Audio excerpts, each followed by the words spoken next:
अब चलिए स्वायत्त हथियारों या जैसे कुछ लोग इन्हें किलर रोबोट कहते हैं के बारे में बात करते हैं। ये आपके सामान्य फिल्म के खलनायकों की तरह नहीं हैं। हम वास्तविक मशीनों की बात कर रहे हैं जो अपने आप जीवन या मृत्यु का निर्णय ले सकती हैं। आइए बुनियादी बातों से शुरू करते हैं। स्वायत्त हथियार वास्तव में क्या हैं? साधारण शब्दों में ये ऐसे सैन्य प्रणाली हैं जो मानव हस्तक्षेप के बिना लक्ष्यों का चयन और उन पर हमला कर सकती हैं। कल्पना कीजिए एक ड्रोन की जो खुद उड़ सकता है, दुश्मन के लड़ाकों की पहचान कर सकता है और यह तय कर सकता है कि हमला करना है या नहीं। सुनने में प्रभावशाली लगता है ना? लेकिन जब आप इसके बारे में सोचते हैं तो यह काफी चिंताजनक भी है। अब आप सोच रहे होंगे कि कोई ऐसा स्वायत्त हथियार क्यों बनाना चाहेगा। खैर, स्वायत्त हथियारों के पक्ष में कुछ तर्क हैं। पहले, ये युद्ध क्षेत्र में मानव हताहतों को कम करने की क्षमता रखते हैं। मशीनें थकती नहीं हैं, डरती नहीं हैं और न ही भावनात्मक होती हैं, जो कम गलतियों की संभावना पैदा कर सकती हैं। वे महत्वपूर्ण स्थिति में मानवों की तुलना में बहुत तेजी से प्रतिक्रिया कर सकते हैं, लेकिन यहीं पर चीजें जटिल हो जाती हैं। सिर्फ इसलिए कि एक मशीन जल्दी निर्णय ले सकती है, इसका मतलब यह नहीं है कि यह हमेशा सही निर्णय लेगी।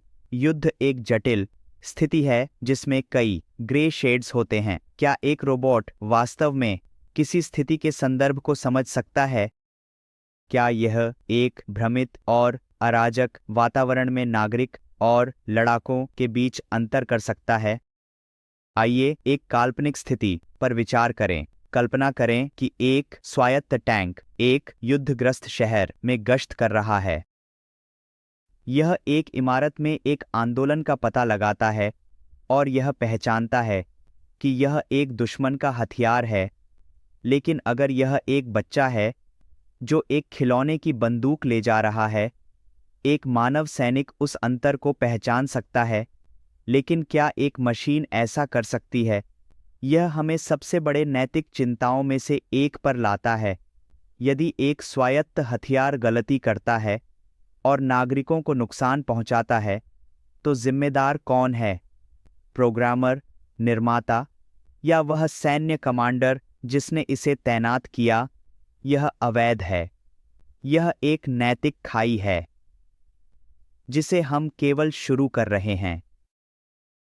अब चलिए निजी सैन्य ठेकेदारों की जटिल दुनिया की ओर बढ़ते हैं। निजी सैन्य ठेकेदार पीएमसीज आधुनिक युद्ध का एक महत्वपूर्ण हिस्सा बन गए हैं। लेकिन वे वास्तव में क्या हैं? सरल शब्दों में, पीएमसीज वे निजी कंपनियां हैं जो सैन्य और सुरक्षा सेवाएं प्रदान करती हैं। ये सेवाएं लॉजिस्टिक्स और प्रशिक्षण से लेकर वास्तविक युद्ध संचालन तक हो सकती हैं। 2000 के दशक की शुरुआत से निजी सैन्य ठेकेदारों पीएमसीज काफी बड़ा है। यह वृद्धि विशेष रूप से इराक और अफगानिस्तान के युद्ध के दौरान स्पष्ट रूप से देखी गई। कुछ आंकड़ों पर नजर डालते हैं ताकि पीएमसीज की भागीदारी के पैमाने को समझ सकें। 2016 में अमेरिकी यह लगभग 9,800 अमेरिकी सैनिकों की तुलना में था। अफगानिस्तान में 6,000 ठेकेदार थे। यह लगभग 9,800 अमेरिकी सैनिकों की तुलना में था। दूसरे शब्दों में, ठेकेदारों ने पारंपरिक सैनिकों की संख्या को लगभग 3 से 1 के अनुपात में स्वचालित रूप से बढ़ा दिया। तो सरकारें और संगठन पीएमसीज को क्यों नियुक्त करते हैं? खैर, इस प्रवृत्ति के लिए कई कारण हैं। सबसे पहले, पीएमसीज लचीलापन प्रदान करते हैं। उन्हें लंबे राजनीतिक प्रक्रियाओं की आवश्यकता के बिना जल्दी तैनात किया जा सकता है। दूसरे, वे विशेष कौशल प्रदान कर सकते हैं जो नियमित बलों में कमी हो सकती है। तीसरा, निजी सैन्य ठेकेदारों पीएमसीज का उपयोग आधिकारिक हताहतों की संख्या को कम रखने में मदद कर सकता है। यह सरकारों के लिए राजनीतिक रूप से फायदेमंद हो सकता है। हालांकि पीएमसीज का उपयोग विवादों से रहित नहीं है। एक प्रमुख मुद्दा जवाबदेही है। पीएमसी कानूनी धुंधले क्षेत्र में काम करते हैं, अक्सर सैन्य कानून की पहुंच से परे। यह समस्या तब उत्पन्न हो सकती है जब ठेकेदार अपराध या मानवाधिकारों का उल्लंघन करते हैं। एक कुख्यात उदाहरण 2007 में इराक के निसौर स्क्वायर का नरसंहार है। पीएमसी ब्लैकवाटर के कर्मचारियों ने बगदाद में 17 इराकी नागरिकों की हत्या की। इस घटना ने आक्रोश को जन्म दिया और पीएमसीज की निगरानी के बारे में सवाल उठाए। एक और चिंता हितों के टकराव की संभावना है। निजी सैन्य ठेकेदार पीएमसीज लाभ प्रेरित संस्थाएं हैं। आलोचकों का तर्क है कि इससे लंबे समय तक संघर्ष या अनावश्यक हस्तक्षेप हो सकता है। आखिरकार युद्ध उनका व्यवसाय है। चलिए दुनिया के कुछ सबसे बड़े निजी सैन्य ठेकेदारों पीएमसीज पर करीब से नजर डालते हैं। यूके में स्थित G4S सबसे बड़े में से एक है। वे विश्व भर में 500,000 से अधिक लोगों को रोजगार देते हैं।